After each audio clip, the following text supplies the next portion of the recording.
नमो बुद्धाय, जय भीम। दुनिया की सबसे लंबे कांस्य बुद्ध मूर्ति जापान के शिनगोन बौद्ध विहार में है।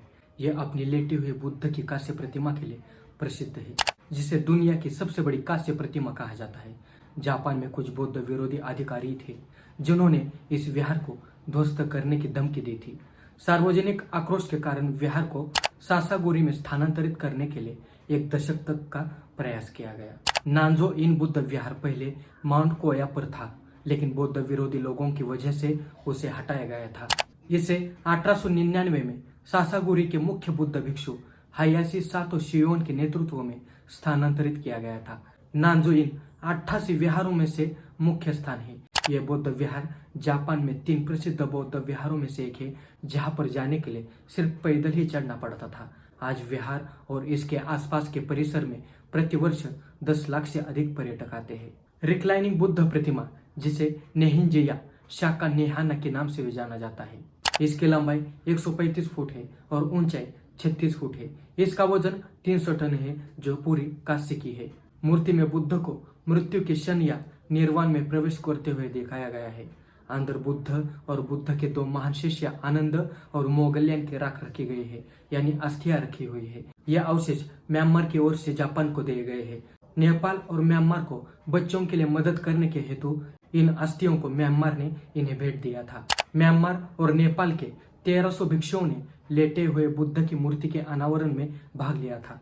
मूर्ति के अंदर शिकेकु तीर्थ स्थल को बनाने वाले 88 तीर्थ स्थलों में से प्रत्येक तीर्थ स्थल से रेत को एक संकीर्ण गलियारों ईंटों के नीचे संग्रहित किया गया है। हर साल सैकड़ों बौद्ध लोग एकत्रित होकर 5 मीटर ऊंचे खंभे पर बांस के पत्ते बांधकर प्रतिमा की साफ सफाई करते हैं। इस विहार की खासियत यह है कि इसमें मृत्यु व्यक्तियों की अस्थियों को रखा जाता है। अस्थियां कुछ सालों तक रखी जाती है।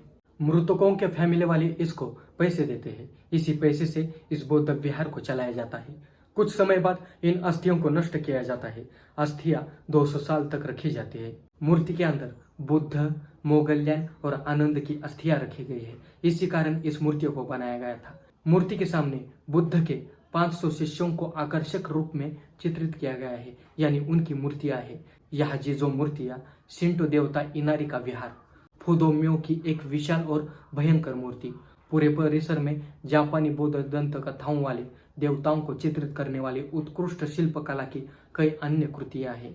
नानुजोइन में पर्यटकों को यह याद दिलाने के लिए संकेत बोर्ड लगाए गए हैं कि यह एक बौद्ध विहार है, न कि कोई दर्शनीय स्थल। पर्यटकों को शांत रहने, मैदान में खाने पीने या किसी भी तरह से माहौल को बिगाड़ने की याद दिलाई जाती है। विहार में आने वाले पर्यटकों से अनुरोध किया जाता है कि वे टैटू न दिखाएं और न ही खुले कपड़े पहने। तो इस तरह से दुनिया की सबसे लंबी बुद्ध मूर्ति, जो कांस्य की बनी है, उसका वजन 300 टन है। मित्रों, यह वाला वीडियो कैसा लगा कमेंट करके जरूर बताना। चैनल को अभी तक सब्सक्राइब नहीं किया है तो जरूर सब्सक्राइब करें। ज्वाइन बटन और थैंक्स बटन के जरिए आप इस चैनल के सदस्य बन सकते हैं। चलो मिलते हैं अगले वीडियो में। जय भीम।